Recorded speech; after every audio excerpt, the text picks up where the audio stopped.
नारायण नारायण नारायण। स्वस्ति श्री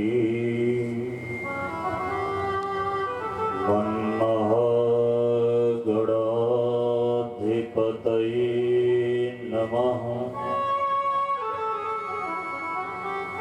श्रीलक्ष्मी नारायणाभ्यां नमः।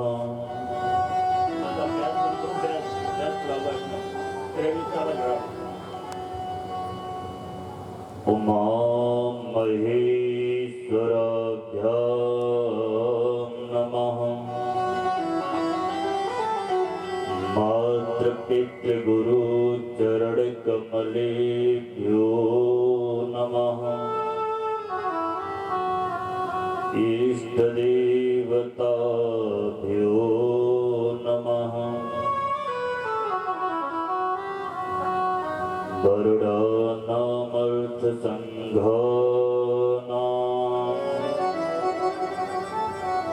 रसानां छन्दसामपि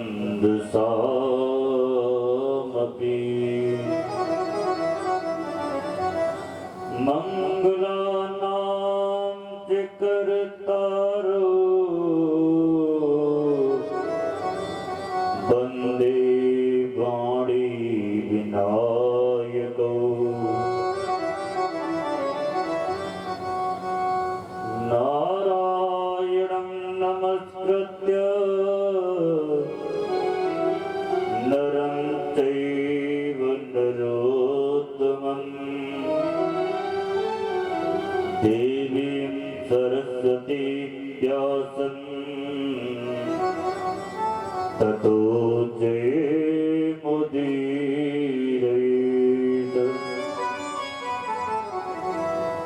वंशी विभूषितकरान्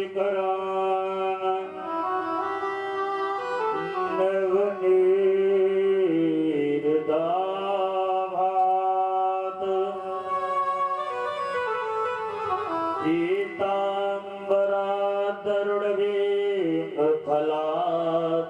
पीताम्बरातरुणवेङ्गफलातरुष्ठात्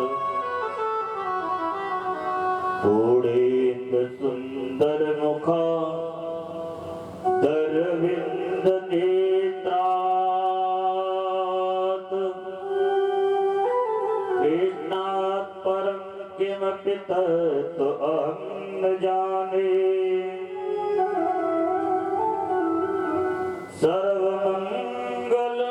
सर्वमङ्गलमाङ्गल्ये शिवे सर्वार्थसाधिके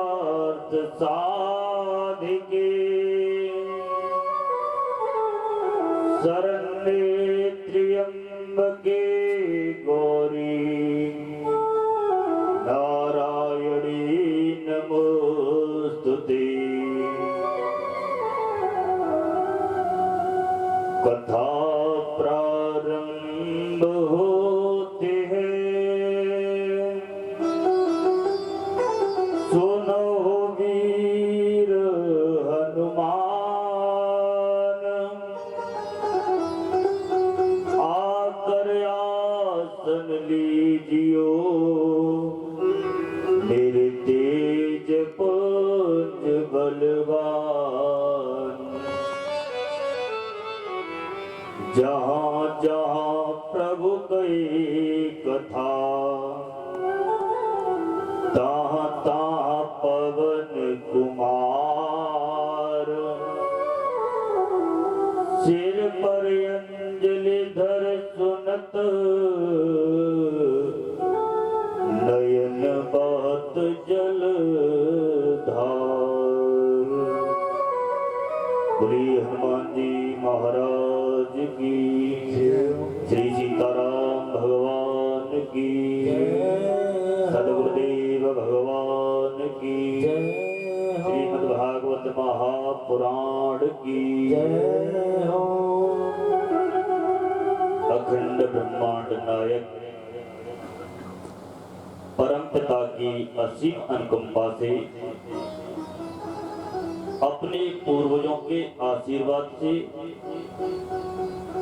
ये प्रभु की कथा हम आप सबको सुनने को मिली है। बिना उनकी कृपा के हम आप कुछ नहीं कर सकते हैं। जब तक उनकी कृपा नहीं है तब तक हम आप सोचें कि त्रिवेणी संगम में स्नान कर ले, नहीं हो पाए। और वास्तव में सच बात तो यह है कि सर्वप्रथम जब मैं गुरु जी से मिला तो यही स्थान था जहां मैं सर्वप्रथम गुरु जी से मिला था। यही से मेरे कथा सीखने का उद्देश्य प्रारंभ हुआ, नहीं कि यहाँ से। और गुरु जी की कृपा बहुत रही। अच्छा, कभी कभी मन में बड़ी विडंबना होती है, इतने सालों बाद प्रयागराज में त्रिवेणी संगम हुआ। अच्छा, सही बताना, घर से मन बनाया चलो त्रिवेणी संगम में चलेंगे। त्रिवेणी संगम है क्या? जहां गंगा जमुना सरस्वती का मिलन है वही त्रिवेणी संगम है। और ये भागवत क्या है? ये भी तो भाई त्रिवेणी संगम है। कल गुरुदेव भगवान बता रहे थे शाम को, जहां भक्ति ज्ञान वैराग्य तीनों का संगम है, जहां तीनों मिले हैं उसी का नाम त्रिवेणी संगम है। अच्छा, फिर आप प्रश्न करोगे, बोले वहां तो गंगा जमुना सरस्वती मिली इसलिए त्रिवेणी संगम है, लेकिन यहाँ कौन सा त्रिवेणी संगम है भाई? अरे भाई, मन में प्रश्न उठता है श्रोता के, यहाँ कौन सा त्रिवेणी संगम हो गया?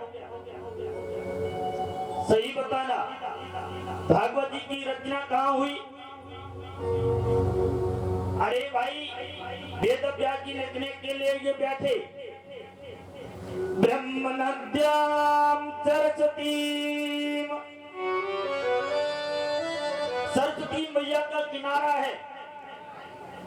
बद्रीवन में जाकर के थोड़े ऊपर जाओगे तो वहां एक व्यास गुफा है, और व्यास गुफा के पास ही गणेश गुफा है। सरस्वती नदी के किनारे इस प्राण की रचना हुई। और वर्णन किसका हुआ? अरे भागवत के 10वें स्कंद में ठाकुर जी की रचनाओं का वर्णन, जन्म का वर्णन, अरे भ्रमर गीत का वर्णन, गोपी गीत का वर्णन, वेणु गीत का वर्णन 90 अध्याय में। ये क्या है? बोले यही यमुना का किनारा है। लिखी कहा? सरस्वती के किनारे। और वर्णन यमुना के किनारे कन्हैया लाल जी का 90 अध्याय में। बोले सुनी किसने? अरे भाई, परिचित को श्राप लगा 7 दिन का, और सुनने के लिए कहा गए गंगा जी के किनारे। लिखी सरस्वती के किनारे, वर्णन यमुना के किनारे का, और परिचय सुनने के लिए गए गंगा जी के किनारे। गंगा जमुना सरस्वती हो गया त्रिवेणी संगम। कल हम आपने सुना भक्ति ज्ञान वैराग्य। फिर उसके बाद गुरु जी ने बताया, बोले कैसा भी पापी क्यों न हो वो भी तर सकता है। कल बड़ा सुंदर वर्णन किया, जिसने कभी माता पिता की सेवा न की हो, कभी अपने माता पिता को पानी न पिलाया हो, अगर बेचाओं के द्वारा मारा गया हो, और मर जाने के बाद अगर वो प्रेत भी बन जाए, वो भी अगर प्रभु की कथा को सुन ले तो उसका भी उद्धार हो सकता है। एक कल गुरुदेव भगवान ने भागवत जी के महात्मा का वर्णन किया था। अच्छा, प्रवेश करेंगे भागवत जी की कथा में, लेकिन मन की शांति के लिए 2 मिनट हरिनाम की चर्चा, उसके बाद कथा में प्रवेश। हरे रामा राम रामा हरे हरे, हरे रामा